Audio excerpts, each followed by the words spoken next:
Hello my dear friends, welcome to Theory of Computation lecture series.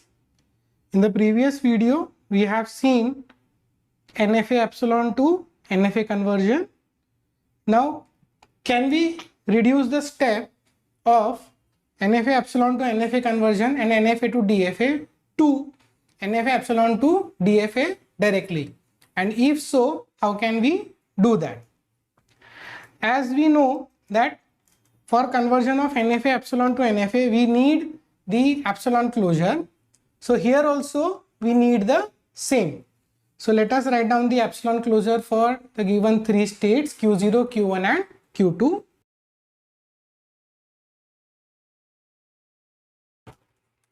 So here is the epsilon closure for the three states Q0, Q1, Q2, and for Q1 it is Q1, Q2, and for Q2 it is Q2.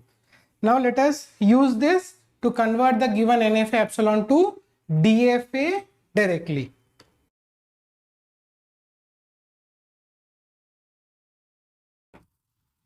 Now from Q0, if we do epsilon closure, we will have Q0, Q1, Q2. From Q0, Q1, Q2, if we read A, from Q0 if we read A, it is Q0. From Q1 there is no transition of A, and from Q2 it is Q2. Again doing the epsilon closure, so Q0 will give me Q0, Q1, Q0, Q1, Q2, and for Q2 the epsilon closure it is Q2. So in the NFA epsilon to NFA, we were doing this union and representing it as a three transitions from Q0 to Q0, Q0 to Q1, Q0 to Q2. But here we will say that this is one single state that we will form. Now same way for Q0, we will have this epsilon B epsilon closure. So again it is Q0, Q1, Q2, and Q0 there is no B, for Q1 there is this Q1, there is this self loop, and for Q2 there is nothing, and for Q1 you have epsilon closure as Q1, Q2.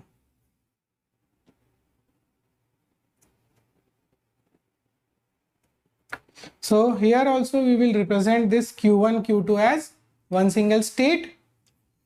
Now the difference comes in the second step. So after doing for the starting state Q0, now what we were doing in NFA epsilon to NFA was that we were taking the next state was Q1, but instead we will directly take this Q0, Q1, Q2 as the next state.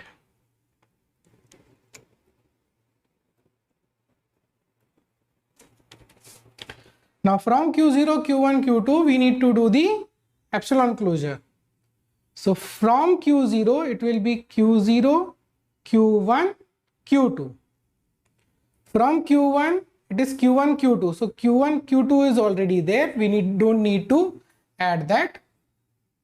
Then from Q2 it is Q2. So Q2 is also there. Now we need to check for A. So again it will be Q0, A, Q0.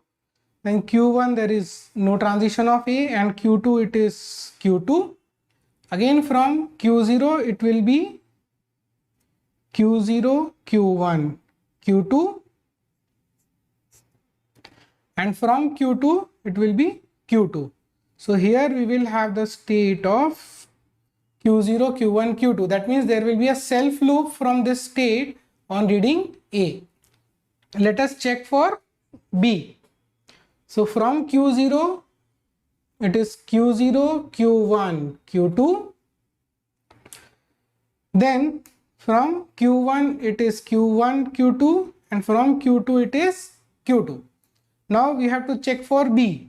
So B, here it is dead state, here it is Q1, and here it is dead state. Now from here we need to again check the closure. So here it will be Q1, Q2. So the state we need to check next is Q1, Q2.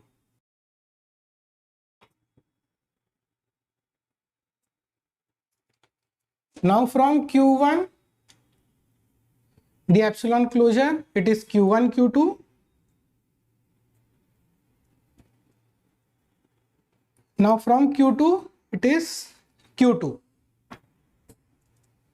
Now from Q1, if we read A, it is dead state, and Q2, it is Q2. Again the epsilon closure, from dead state there will be nothing, and from Q2 it is Q2. The next state here is Q2. So from Q1, Q2, here it is Q1, Q2, and again Q2 from Q2 on epsilon closure. I'm checking for B. So B here it will be from Q1, there is a self loop. So here it will be Q1, here there will be no transition. From Q2 on epsilon closure, it will be Q1, Q2. Now Q1, Q2 state already exists. So next state we need to check is Q2. From Q2, the epsilon closure is Q2. On reading A, it is Q2, and again epsilon closure is Q2. From Q2, the epsilon closure is Q2. On reading B, it is dead state, so there is no transition. So here we need to now stop, and now we can draw the DFA directly. Let us see how the DFA will look like. So we will start from Q0. Now Q0, we can see here it is Q0, Q1, Q2 on reading A.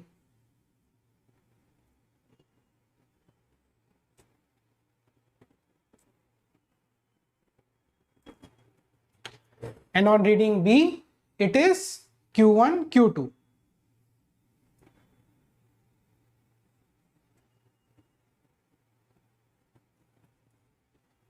Now from Q0, Q1, Q2, on reading A it is self loop,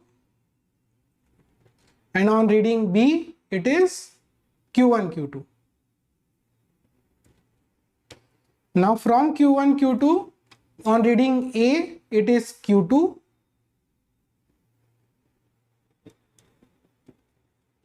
and on reading B it is Q1, Q2. And from Q2, on reading A it is self loop of to Q2, and on reading B it is to the dead state. Now since I am making a DFA, I will have the dead state, and we know that dead state will have a self loop of all the alphabet set. Now which all will be the final state? So Q2 is my given final state. Now if I look at the closures, so Q2 is giving input to Q1. That means the epsilon closure of Q1 contains Q2. So my Q1 is also final state. So this state Q1, Q2 will also be a final state. Same way, my Q0 is a final state. So this state will also be a final state, and the same will be applied to the Q0. And my Q0 is a starting state also. Now this is my given DFA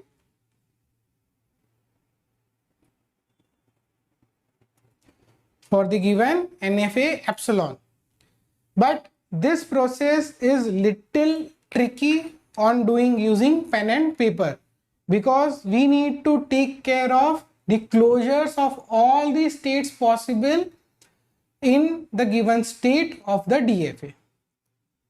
Okay, my dear friends. So we will see in the next video. Here we complete the portion of the finite automata. We have seen finite automata, non-deterministic finite automata, and then automata with output. In that we have seen Millane-Murray machine. We have also seen the minimization of DFA. We have also seen the minimization of FA with output. And then we have seen NFA epsilon and conversion of NFA epsilon to NFA and also to DFA. Now from the next video, we will see a brand new topic of regular expression. So thank you for watching this video, my dear friends. Stay tuned for more videos on the theory of computation lecture series.